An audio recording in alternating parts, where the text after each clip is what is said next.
Hello students, last video में हमने formula of integration के बारे में डिस्कस किया था, है ना। ज़्यादातर हम कर चुके थे। हम 5 फार्मूला कर चुके हैं ना, 5-6 फार्मूला।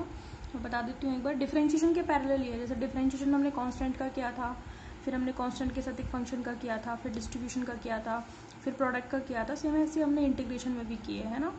कुछ भी मतलब अलग है वैसे तो आंसर वो नहीं है। जैसे डिफरेंशिएशन तो जो कांस्टेंट का होता है वो 0 होता है, लेकिन इंटीग्रेशन 0 नहीं होता। ठीक है। ये तो बस इंटीग्रेशन में ये वाला साइन यूज़ करते हैं, साथ में जिसके रेस्पेक्ट में कर रहे होते हैं उसको साथ में लिखते हैं। ठीक है। इसमें भी कांस्टेंट को बाहर ले लिया हमने, वहाँ पे भी ऐसे ही किया था। वहाँ भी हमने कांस्टेंट को बाहर लेकर F1 F2 के साथ अलग अलग कर दिया था। यहाँ पे हमने डिफरेंशिएशन, वहाँ हमने डिफरेंशिएशन को तोड़ा था या इंटीग्रेशन को तोड़ दिया। ठीक है। प्रोडक्ट में हमने वहाँ ऐसे किया था कि पहले एक का करते हैं, दूसरे का कांस्टेंट रखते हैं, फिर दूसरे का करते हैं, पहले वो कांस्टेंट रखते हैं। यहाँ पे भी हमने पहला स्टेप तो वही किया है, एफ को बाहर रखा है, जी का कर दिया। लेकिन ये डिफरेंट है, माइनस लगाते हैं, बीच में वहाँ प्लस लगाया था, यहाँ माइनस लगाते हैं। पहले को डिफरेंशिएट करते हैं, सेकंड को इंटीग्रेट करते हैं, फिर पूरे को इंटीग्रेट करते हैं। ठीक है। ये हम देख चुके थे। फिर पॉलिनोमियल का हम देख चुके थे। पॉलिनोमियल में आपको ये फॉर्मूला ध्यान रखना है। ठीक है। ये इंपॉर्टेंट फार्मूला है किसी भी पॉलिनोमियल का। बस आपको पावर देखनी है। बस आप पॉलिनोमियल वाले तरीके से 1/x का नहीं कर सकते। 1/x का log x होगा, ये आपको हमेशा ध्यान रखना है। ठीक है। फिर x³ x की पावर -2 पावर है। बस आपको तो ये देखना है कि पावर कितनी है, प्लस है चाहे माइनस है, आपको तो बस पावर में एक जोड़ना है और नीचे उसी पावर को ला करके उसमें एक जोड़ना है। समझ में आ गई। तो इस पे बेस्ड हम सारे क्वेश्चंस भी कर चुके थे, एग्जाम्पल जो है वो देख चुके थे। ठीक है। अब आगे भी कुछ और हैं इसके, वो भी देख लेते हैं फटाफट से, है ना। और कुछ एग्जाम्पल हैं इसके, वो कैसे होंगे वो देखो आप। देखें, नेक्स्ट है आपके इंटीग्रेशन ऑफ ट्रिग्नोमेट्रिक फंक्शन। ठीक है। 6th है आपका इंटीग्रेशन ऑफ ट्रिग्नोमेट्रिक फंक्शन। समझ में आ गई बात। देखें, ट्रिग्नोमेट्रिक में आपके नंबर जो इसमें आएगा पहला वो है आपका साइन एक्स। पहला आपका साइन एक्स का डिफरेंशिएशन क्या था, कॉस एक्स था, लेकिन साइन एक्स का इंटीग्रेशन होता है माइनस कॉस एक्स, ये ध्यान रखना। प्लस सी तो आएगा ही आएगा, मैंने बताया था सी इंटीग्रेशन कांस्टेंट है। ठीक है। चले नेक्स्ट देखें, कॉस एक्स का डिफरेंशिएशन क्या था, माइनस साइन एक्स, याद है ना। लेकिन कॉस एक्स का इंटीग्रेशन होता है साइन एक्स। ठीक है। वैसे तो साइन का कॉस ही है, लेकिन इंटीग्रेशन में माइनस आ जाता है, ये ध्यान रखना। कॉस का साइन वहाँ पे माइनस आता है, यहाँ पे प्लस आएगा, ये ध्यान रखना बस। ठीक है। तीसरा देखें, कोई आपसे पूछे कि sec² x का इंटीग्रेशन क्या होगा, तो वो होगा tan x। मैंने आपको एक बात बताई थी कल, नोट भी डलवाया था आपको, कि डिफरेंशिएशन और इंटीग्रेशन एक दूसरे के अपोजिट प्रक्रिया है। हमें पता है कि tan x का डिफरेंशिएशन sec² x होता है, तो sec² x का इंटीग्रेशन कितना होगा, tan x होगा, ये ध्यान रखना। अपोजिट प्रोसेस हैं दोनों ही, डिफरेंशिएशन और इंटीग्रेशन एक दूसरे के अपोजिट प्रोसेस है। ठीक है। नंबर 4, कोई आपसे पूछे कि sec x tan x का इंटीग्रेशन क्या होगा, तो वो होगा sec x, क्योंकि हमें पता है कि sec x का डिफरेंशिएशन जो होता है वो sec x tan x होता है। तो sec x tan x का इंटीग्रेशन कितना होगा, sec x होगा। समझ में आ गया आपको। नंबर 5 देखें, अगर कोई आपसे पूछे कि भाई साइन ax + b का इंटीग्रेशन कितना होगा, तो आपने डिफरेंशिएशन में तो क्या किया था, यहाँ पे बता देती हूँ रफ में। साइन एक्स का डिफरेंशिएशन हमने कहा था, साइन ए एक्स का जो डिफरेंशिएशन, चलो ax + b का बता देती हूँ। तो मैंने कहा था पहले ब्रैकेट का करेंगे डिफरेंशिएशन। ठीक है। तो जब आप ब्रैकेट का डिफरेंशिएशन करोगे, है ना, ब्रैकेट का डिफरेंशिएशन करोगे, तो मैंने आपको बताया था कि डिफरेंशिएशन करेंगे अगर अपन ax + b का, तो इसको तोड़ लेंगे अलग अलग। पहले तो करेंगे d/dx ax का, फिर करेंगे d/dx b का, डिस्ट्रीब्यूशन प्रॉपर्टी बताई है मैंने आपको। फिर कांस्टेंट को बाहर ले लेंगे, dx का dx के रेस्पेक्ट में 1, और ये कांस्टेंट है, कांस्टेंट का डिफरेंशिएशन 0, तो a आ गया था। तो a तो आ गया आगे, और साइन का क्या होता है, कॉस होता है, और साथ में जो आता है वही साइन के साथ जो आता है वही कॉस के साथ लगा देते हैं।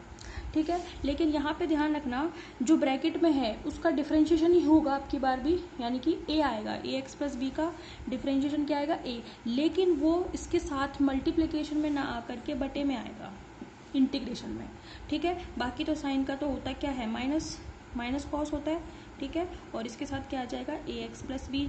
भाई साइन का इंटीग्रेशन अब की बार माइनस कॉस होता है ना, डिफरेंशिएशन कॉस होता है, तो यहाँ पे तो हमने प्लस का कॉस लगाया था, लेकिन अब क्योंकि इंटीग्रेशन कर रहे हैं ना, तो साइन का इंटीग्रेशन होता है माइनस कॉस, और जो साइन के साथ है वही कॉस के साथ आ जाएगा, प्लस सी। बात समझ में आ गई। इसी तरीके से कोई आपसे पूछे कि cos A x plus B dx, इसका इंटीग्रेशन क्या होगा, तो क्या करोगे, पहले ब्रैकेट का करोगे, ब्रैकेट में ए एक्स प्लस बी है, इसका डिफरेंशिएशन करोगे, है ना, लेकिन वो डिफरेंशिएशन मल्टीप्लिकेशन में ना आकर के बटे में आएगा, ये ध्यान रखना है। तो कितना आ गया, 1/a। फिर कॉस का क्या होता है, इंटीग्रेशन साइन, ये लो भाई, और प्लस में सी।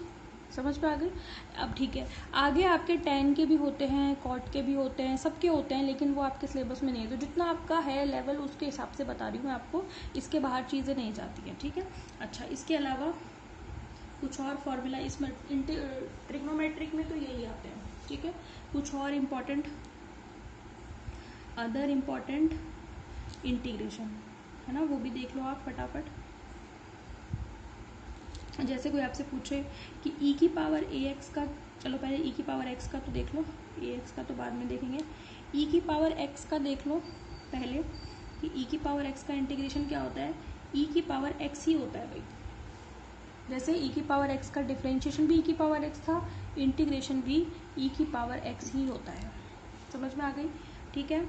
और देखो, अगर कोई आपसे पूछे ई की पावर ए एक्स का, ए एक्स में क्या करोगे, हमने कहा था पहले पावर का करते हैं, पावर का डिफरेंशिएशन करेंगे तो कितना आएगा, भाई डिफरेंशिएशन करो ना पावर का, ये सारा रफ वर्क है इधर, डी बाई डी एक्स करोगे अगर आप ए एक्स का, तो कितना आएगा, ए कांस्टेंट को तो बाहर ले लोगे, डी एक्स का डी के एक्स के रेस्पेक्ट में करोगे तो 1 आएगा, ए इंटू 1 कितना हो गया, ए हो गया।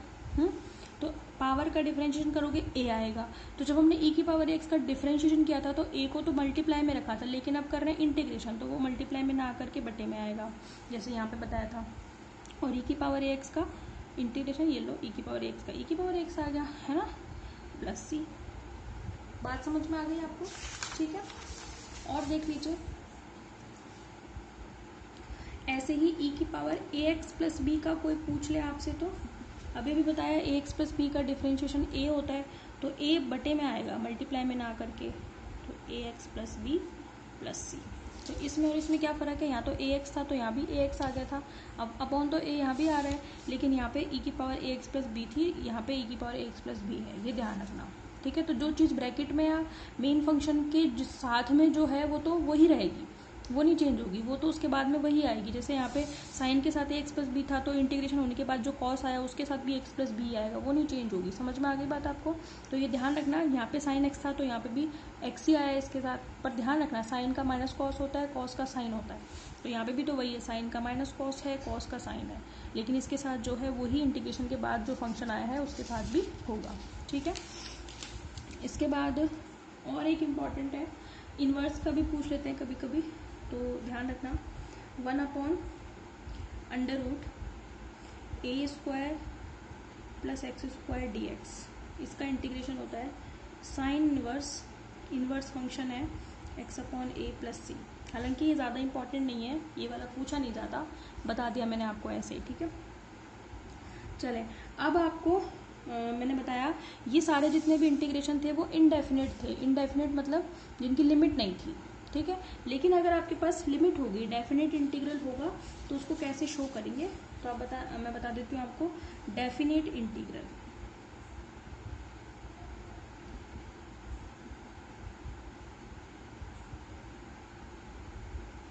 ठीक है। डेफिनेट इंटीग्रेशन क्या होंगे, जिनमें आपको इनिशियल कंडीशन और फाइनल कंडीशन दे रखी होगी, ठीक है। तो आप कैसे बताओगे, if initial and final condition is given to any integral,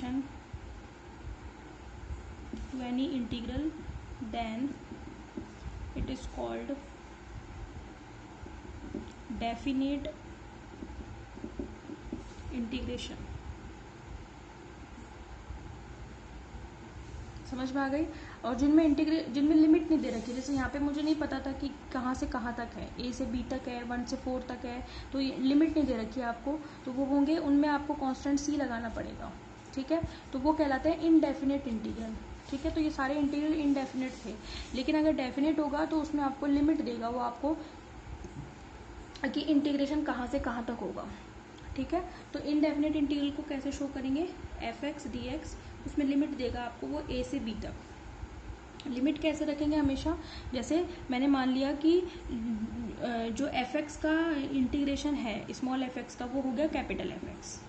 ठीक है, तो लिमिट कैसे रखोगे आप, ऐसे ऊपर बाद में बड़ा ब्रैकेट लगा के ए से बी तक। जैसे यहाँ पे तो इंटीग्रेशन है, पर इंटीग्रेशन थोड़ी लगाएंगे, अब इंटीग्रेशन तो हो गया, जैसे साइन है, साइन का यहाँ पे कॉस हो गया, तो यहाँ पे थोड़ी हम इंटीग्रेशन वाला साइन लगाएंगे, यहाँ पे तो हम बड़ा ब्रैकेट लगा के, अगर लिमिट दे रखी होती तो लिमिट ऐसे लगा देते। कैसे लगाओगे, नीचे वाली लिमिट नीचे, नहीं ऊपर वाली ऊपर, तो ये तो कहलाती है लोअर लिमिट, इसको क्या बोलते हैं, लोअर लिमिट, और ये कहलाती है अपर लिमिट। अब इसको रखेंगे कैसे, लिमिट रखने के लिए हम upper limit minus lower limit रखते हैं, यानी कि सबसे पहले इस फंक्शन में रखेंगे अपर लिमिट, यानी कि एफ बी एक्स की जगह पर जिसके रेस्पेक्ट में हो रहा है लिमिट वही रखेंगे। समझ में आ गई, एफ बी, फिर माइनस लगाएंगे, फिर क्या करेंगे, लोअर लिमिट रखेंगे। बात समझ में आ गई। तो प्रोसेस हमेशा क्या रहेगा, पुट, नोट में लिखवा देती हूँ, नोट में लिखवा देती हूँ, after integration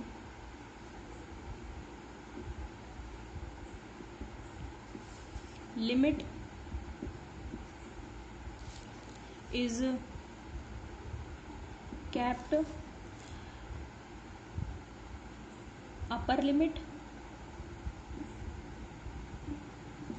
and after upper limit first upper limit and then lower limit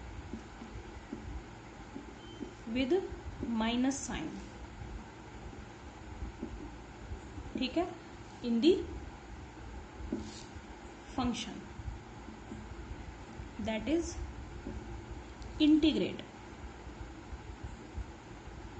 that is integrated, मतलब जिसका भी इंटीग्रेशन किया है उससे हमें जो मिला है एफ एक्स, जैसे स्मॉल एफ एक्स है उसका इंटीग्रेशन किया तो कैपिटल एफ एक्स मिला, तो लिमिट हमारी नीचे से ऊपर, पहले लोअर लिमिट हमारे नीचे है ए और फिर है अपर लिमिट, पर रखते कैसे हैं, upper limit minus lower limit, पहले फंक्शन में रखते हैं अपर लिमिट और फिर माइनस लगाकर रखते हैं लोअर लिमिट, ये ध्यान रखना आप, है ना।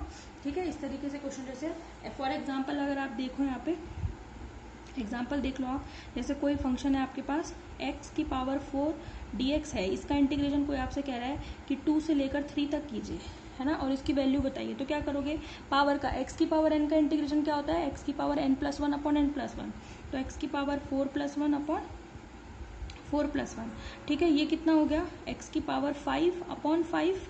अच्छा, लिमिट कहाँ से कहाँ तक रखनी है, 2 से लेकर के 3 तक, ऐसी तो रखनी है, लिमिट कहाँ से कहाँ तक है, 2 से लेकर के 3 तक। देखो लोअर लिमिट 2 है और अपर लिमिट 3 है। ठीक है, फिर 1/5 तो कांस्टेंट है, उसको तो ले लो बाहर, उसका लिमिट में कोई काम थोड़ी, लिमिट तो हम इसमें रखेंगे x की जगह पर, अभी तो बताया फंक्शन में जहाँ होगा x वहाँ रखेंगे, x के रेस्पेक्ट में क्या, t के रेस्पेक्ट में होता तो t की पावर 4 होता है यहाँ पे, तो यहाँ पे t की जगह पर रखते लिमिट। ठीक है, फिर क्या करोगे, 3 की पावर 5 माइनस 2 की पावर 5। ठीक है, 3 की पावर 5 कितना होएगा, कितना हो जाएगा, 3 3 9 9 27 या 81 243 है ना, 243 माइनस ये कितना हो गया 32, 2 की पावर 5 कितना होता है 32, है ना, घटा लो उसको, कितना आ जाएगा ये, 3 में से 2 गया 1, 4 में से 3 गया है, ठीक है, डिवाइडेड बाय 5, ये आंसर आ गया आपका। समझ में आ गई, इस तरीके से आंसर निकालेंगे। तो बस आपको ये ध्यान रखना है, जिसके रेस्पेक्ट में इंटीग्रेशन कर रहे हो आप, जैसे एक्स के रेस्पेक्ट में कर रहे हो तो फंक्शन में आपको पहले रखनी है अपर लिमिट, है ना, ऊपर वाली लिमिट, यानी कि जो x है उसकी जगह पर 3 रख दिया, 3 की पावर 5, फिर माइनस साइन लगाएंगे, फिर रखेंगे 2, यहाँ पर 2, 2 की पावर 5, फिर समझ में आ गई, फिर सॉल्व कर लेंगे उसको। समझ में आ गई, अगर ये डिवाइड हो रहा होता तो डिवाइड कर देते, नहीं हो रहा तो ऐसे कैसे छोड़ देंगे। तो इस तरीके से इंटीग्रेशन करते हैं। तो इंटीग्रेशन वाला पार्ट आपका खत्म हो गया, चैप्टर भी आपका खत्म हो गया। ठीक है, अब हम आपका जो है नया और नेक्स्ट चैप्टर शुरू करेंगे आपका। ठीक है, और उसमें हम पढ़ेंगे स्केलर क्वांटिटी और वेक्टर क्वांटिटीज़ के बारे में देखेंगे कि स्केलर क्वांटिटी क्या होती है, वेक्टर क्वांटिटी, क्योंकि बीच में आपका जिक्र भी आया है स्केलर वेक्टर का, लेकिन अब हम उनको डिटेल में पढ़ेंगे, समझेंगे स्केलर क्या होते हैं, वेक्टर क्या होते हैं, क्या क्या इनके रूल होते हैं, किस किस को फॉलो करते हैं। तो हम कल अगले उसमें हम जो भी वीडियो होगा उसमें हम क्या शुरू करेंगे, वेक्टर और स्केलर क्वांटिटीज़ वाला चैप्टर। ठीक है, ओके, थैंक यू।